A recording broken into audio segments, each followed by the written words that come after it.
Yan mga lodi. Ang tawag pala mga lodi sa ginagawa namin is pagkakawali. Yan. Bali, hindi po tayo gumamit ng makina o ng bulmilan. Dito lang po tayo sa kawali nagsampol mga lods.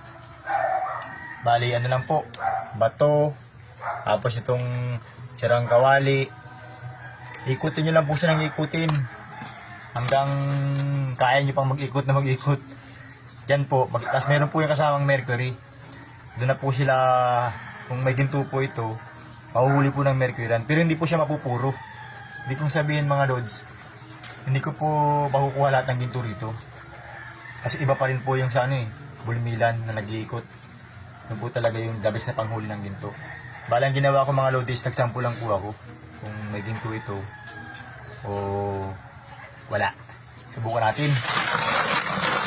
Yung mga nagtatanong po mga lods, yung may mga hawak na na bato, ganito lang po gawin nyo, tirahin nyo lang po siya, pinuhin nyo siya. Tapos gamit po kayo ng sirang kawali at bato. Kailangan bato nyo mga lods, medyo makinis. Yan, ganyan. Lagyan nyo po siya ng mercury, tapos kaunting tubig. Tapos ganyan po.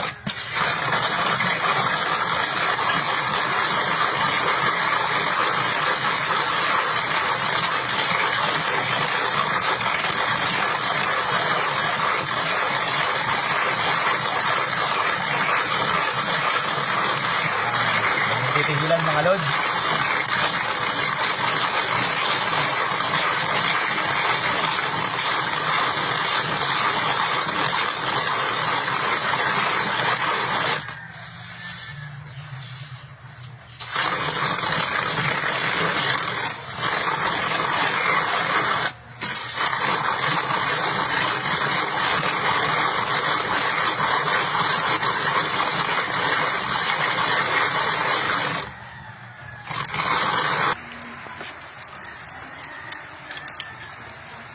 Yan mga lodi.